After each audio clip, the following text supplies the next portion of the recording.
Hello నమస్తే. Iran America యుద్ధం ఇప్పట్లో ఆగే పరిస్థితి కనపట్లేదు. హార్మోజ్ నుంచి పూర్తిగా నౌకల ప్రయాణాలని ఆపివేస్తున్నట్లుగా ప్రకటించింది ఇరాన్. ఆ రెండు దేశాల మధ్య ఒప్పందం జరిగింది. 14 అంశాలకు సంబంధించి రెండు దేశాలు ఒప్పుకున్నాయి. 60 రోజుల పాటు రోజు చర్చలు జరుగుతాయి. 60 రోజుల తర్వాత పర్మనెంట్ ఒప్పందం చేసుకోబోతున్నారు అంటూ వార్తలు వచ్చిన తర్వాత వారం రోజులు కూడా గడవక ముందే యుద్ధం మళ్ళీ మొదలైంది. యుద్ధం తీవ్ర స్థాయికి కూడా వెళ్తోంది. ఇరాన్ యుద్ధం మొదలైన తర్వాత నుంచి కూడా ఇరాన్ శాంతి చర్చలకు ఎప్పుడు సుముఖత వ్యక్తం చేయట్లేదు.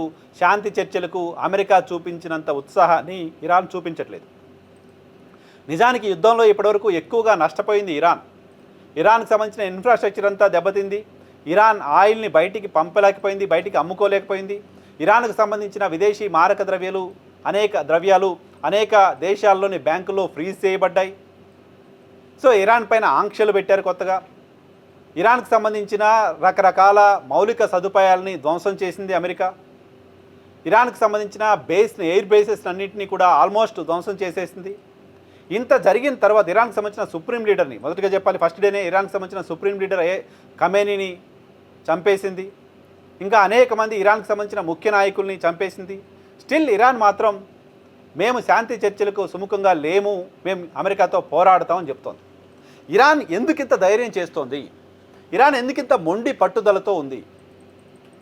ఇరాన్ ఇప్పుడు చర్చలకు వెళ్ళాలని భావించినా, చర్చలకు వెళ్ళినా తాము అమెరికాకి లొంగిపోయామని మా దేశ ప్రజలు అనుకుంటోంది. తమ దేశ ప్రజల ముందు తాము అమెరికాకి లొంగిపోయాము లాంటి ఒక ఇంప్రెషన్ ఇవ్వడం ఇరాన్కి ఏమాత్రం ఇష్టం లేదు. అంతేకాదు శాంతి చర్చలకు వెళ్ళినప్పటికీ భవిష్యత్తులో అమెరికా, ఇజ్రాయెల్ తమపైన దాడులు కంటిన్యూ చేస్తాయి తప్ప తమని ప్రేమగా చూసుకునే పరిస్థితి ఉండదు అని ఇరాన్ నమ్ముతోంది. ఇప్పుడు కనుక శాంతి చర్చలకు వెళ్ళి అమెరికాతో రాజీ చేసుకుంటే, ఒప్పందం చేసుకుంటే ఇప్పటి వరకు జరిగిన నష్టం కళ్ళ ముందు కనపడుతోంది. దేశ ప్రజలంతా గడిచిన 60-65 రోజులుగా జరుగుతున్న నష్టాన్ని చూశారు. ఇంత నష్టం చేసిన అమెరికాతో ఎలా మీరు వెళ్ళి సంధి చేసుకుంటారు అంటూ దేశ ప్రజలు అడిగే ప్రశ్నలకు ఆన్సర్ చెప్పలేని పరిస్థితి ఉంటుంది. అంతేకాదు తమ నాయకత్వం పైన దేశ ప్రజలు తిరుగుబాటు చేసే అవకాశం కూడా ఉంది. కాబట్టి యుద్ధం చేయాల్సిందేనని ఇరాన్ బలంగా భావిస్తోంది. అమెరికా దూరం నుంచి దాడులు చేయాలి. ఇరాన్ దగ్గర క్షిపణులు ఉన్నాయి. ఆ క్షిపణుల ద్వారానే ఇప్పుడు అమెరికాకు సంబంధించిన మిత్ర దేశాలపైన, అమెరికాకు సంబంధించిన మిత్ర దేశాల్లోని అమెరికా స్థావరాలపైన దాడులు చేస్తూ వస్తోంది. నైబర్ కంట్రీ కాదు కాబట్టి అమెరికా అంతకుమించి దాడులు చేసే పరిస్థితి లేదు. ఇతర దేశాలేవి కూడా అమెరికాతో కలిసి రావట్లేదు ఇరాన్ పైన ఒత్తిడి తీసుకురావడానికి. ఇరాన్ని కంట్రోల్ చేయడం కోసం అమెరికాతో కలిసి వచ్చే దేశం ఇజ్రాయెల్ తప్ప మరో దేశం కనిపించట్లేదు ఇప్పటికీ. చైనా, రష్యాలు అమెరికా ఇరాన్ పైన దాడులు చేయడాన్ని, యుద్ధం చేయడాన్ని తప్పుపడుతూ వస్తున్నాయి. దాంతోపాటు మరొక కీలకమైన కారణం, తమ సార్వభౌమాధికారాన్ని ప్రశ్నిస్తూ తమ సార్వభౌమాధికారం పైనే అమెరికా దాడి చేస్తుంటే మా దేశంలో ఎవరు అధ్యక్షుడిగా ఉండాలి, మా దేశాన్ని ఎవరు పరిపాలించాలో అమెరికా నిర్ణయిస్తామంటే దానికి మేము ఒప్పుకుంటే తరతరాలుగా, దశాబ్దాలుగా అమెరికా పైన ఇరానీలు చేస్తున్న పోరాటాన్ని బూడిదలో పోసినట్లు అవుతుంది. ఇంతకాలం వాళ్ళు చేసిన పోరాటాన్ని తక్కువ చేసినట్లు అవుతుంది అంటూ ఇరాన్ భావిస్తోంది. దాంతోపాటు ఇరాన్కు సంబంధించి మేము అమెరికాకు లొంగిపోలేదు, మేము అమెరికాతో పోరాడుతూనే ఉన్నామంటూ ఆ దేశ ప్రజలకు చెప్పే ప్రయత్నం చేస్తోంది. యుద్ధ రీతి కూడా ఇరాన్కు సంబంధించి ఇరాన్ హార్మోజ్ అనే జలసంధిని భౌగోళికంగా తమకున్న బిగ్గెస్ట్ అడ్వాంటేజ్గా మార్చుకొని మిగతా ప్రపంచ దేశాలపైన ఒత్తిడి తీసుకురావడం ద్వారా అమెరికాని కంట్రోల్ చేయగలమని నమ్ముతోంది.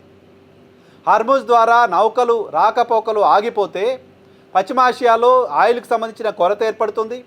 90% ఆయిల్ ఈ మార్గం నుంచే వెళ్తుంది. కాబట్టి ఖచ్చితంగా మిగతా దేశాలు అమెరికా పైన ఒత్తిడి తీసుకురాక తప్పని పరిస్థితి ఏర్పడుతుంది. ఆయిల్ నిత్యావసరంగా మారిపోయిన నేపథ్యంలో. కాబట్టి అమెరికా యుద్ధం కంటిన్యూ చేస్తే, అమెరికా యుద్ధం తమపైన పొడిగిస్తూ పోతే అది కేవలం ఇరాన్కు మాత్రమే నష్టం కాదు, ప్రపంచంలో అనేక దేశాలకు నష్టంగా మారుతుంది. ఆ నష్టపోతున్న దేశాలన్నీ అమెరికా పైన వాటంతట అవే ఒత్తిడి తీసుకొస్తాయి. కాబట్టి మనం ఇప్పుడు లొంగిపోవాల్సిన అవసరం లేదు అని. అంతేకాదు ఇరాన్కి ఒక బిగ్ డ్రీమ్ ఉంది చాలా కాలంగా. తాము అణ్వస్త్ర దేశం కాకపోవడం వల్లే పదే ఈ తరహా దాడులను ఎదుర్కోవాల్సి వస్తుంది.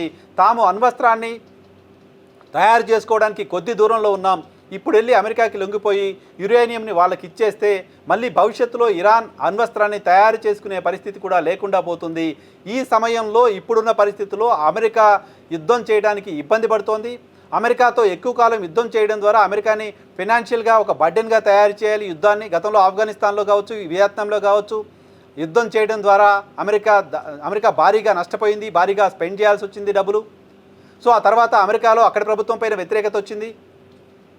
ఆ కారణంగా యుద్ధాన్ని ఎక్కువ కాలం కంటిన్యూ చేయడం ద్వారా అక్టోబర్, నవంబర్లో అమెరికాలో జరగబోయే ఎన్నికల్లో ట్రంప్కి అదొక ఇబ్బందికరమైన పరిస్థితిగా ఉంటుంది. ఎన్నికల్ని ఫేస్ చేసే లోపే ఎన్నికల్లో ప్రజల దగ్గరికి వెళ్ళండి. ఇప్పటికే అమెరికాలో 60% పైగా ప్రజలు ఇరాన్తో యుద్ధాన్ని వ్యతిరేకిస్తున్నారు అంటూ సర్వేలు, రిపోర్ట్స్ వస్తున్న నేపథ్యంలో అనేక ప్రాంతాల్లో ప్రజలు రోడ్డు మీదకి వచ్చి ఆందోళన చేస్తూ ఉన్న నేపథ్యంలో ట్రంప్కి ఒక ఇబ్బందికరమైన పరిస్థితిగా ఇరాన్తో యుద్ధం చేయడం ఉన్న నేపథ్యంలో ఎన్నికల్లో అదొక ప్రధానమైన ఎజెండాగా మారితే ట్రంప్కి ప్రతికూల ఫలితాలు వచ్చే అవకాశం ఉంది. కాబట్టి ఆ ప్రతికూల ఫలితాలకు భయపడైనా ట్రంప్ తమపైన యుద్ధాన్ని తనకు తానుగా నిలిపివేస్తాడు, తనకు తానుగా తగ్గి తమ దగ్గరికి వస్తారు అంటూ బహుశా ఇరాన్ భావిస్తోంది. అంతేకాదు ఇప్పటికే జరగాల్సిన నష్టం జరిగిపోయింది, ఇంతకు మించి మనకు నష్టం జరిగేదేమీ ఉండదు అని కూడా ఇరాన్ భావిస్తోంది. ఇరాన్ భయపడుతున్నదల్గా ఒక్క కుర్ద్ ఐలాండ్కి సంబంధించి మాత్రమే. ఆ కుర్ద్ ఐలాండ్లో దాదాపు 90% ఇరాన్కి సంబంధించిన ఆయిల్ నిల్వలు ఉన్నాయి. అక్కడ నుంచే మొత్తం ప్రపంచానికి ఇరాన్ ఆయిల్ని సరఫరా చేస్తుంది. ఇరాన్ ఆయిల్ని వెలికితీత ఆపేస్తే ఆ బావులన్నీ మూసుకుపోయే పరిస్థితి ఉంటుంది. మళ్ళీ ఆయిల్ వెలికితీత కష్టంగా ఉంటుంది. కాబట్టి కంటిన్యూస్గా ఆయిల్ని వెలికి తీస్తూనే ఉండాలి. తీసిన ఆయిల్ని స్టోర్ చేయాల్సిన పరిస్థితి ఉంటుంది, కంటిన్యూస్గా ట్రాన్స్పోర్ట్ చేయాల్సిన పరిస్థితి ఉంటుంది. దాని అంతటినీ కూడా కుర్ద్ ఐలాండ్లో ప్రస్తుతం అది స్టోర్ చేసి పెట్టింది. అక్కడ నుంచి కొన్ని దేశాలకు పంపిణీ చేస్తుంది. కొన్ని దేశాలకు పంపిణీ చేయాలంటే ఇప్పుడు హర్మోజ్ నుంచి వెళ్ళే పరిస్థితి కూడా లేదు. కాబట్టి అక్కడికి కూడా పంపిణీ చేయలేని పరిస్థితి ఉంది. అందుకే ఇరాన్కి గుండెకాయ లాంటి కుర్ద్ ఐలాండ్ పైన దాడులు చేస్తాం, ఒక్క బాంబుతో దాన్ని లేకుండా చేస్తామంటూ ట్రంప్ పదే పదే ప్రకటనలు చేస్తూ ఇరాన్ని బెదిరించే ప్రయత్నం చేయడం చూస్తూ ఉన్నాం.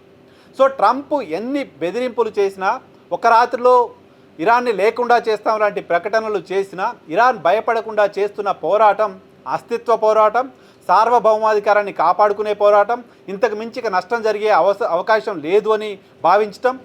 ఇరాన్ ప్రజలు తమని దోషులుగా చూస్తారు, అమెరికాతో ఒప్పందం చేసుకుంటే అమెరికాకి లొంగిపోతే అని భావించటం. ఇరాన్కు సంబంధించిన హైతీ లాంటి కొన్ని గ్రూపులు అమెరికాతో చర్చల్ని వ్యతిరేకిస్తూ ఉండడం, అమెరికా చర్చలకు ముందుకొచ్చి శాంతి ఒప్పందం చేసుకున్నప్పటికీ ఇజ్రాయెల్ ఆ ఒప్పందంలో మేము కలిసి రాం, మేము మాత్రం ఇరాన్ పైన దాడులు చేస్తూనే ఉంటామంటూ ప్రకటన చేయడం, అప్పుడు అమెరికాతో మనం ఒప్పందం చేసుకోవడం వల్ల వచ్చే లాభం ఏంటి అనే ప్రశ్న న్యాచురల్గా రైజ్ అవ్వడం, ఇటువంటి అనేక విషయాలు ఇరాన్ తప్పనిసరిగా పోరాటం చేయాల్సిన పరిస్థితిని క్రియేట్ చేస్తున్నాయి. పోరాడితే పోయేదేం లేదు అనేదే ప్రస్తుతం ఇరాన్కి సంబంధించిన ఎజెండాగా కనపడుతోంది. ఇజ్రాయెల్, అమెరికా కలిసి వచ్చి ఒప్పందం చేసుకుంటే తప్ప ఇరాన్ యుద్ధం విషయంలో శాంతి చర్చలకు వెళ్ళడానికి సంబంధించిన అవకాశం కనపడట్లేదు అనేది అంతర్జాతీయంగా యుద్ధాలను పరిశీలిస్తున్న విశ్లేషకులు చెప్తున్న మాట.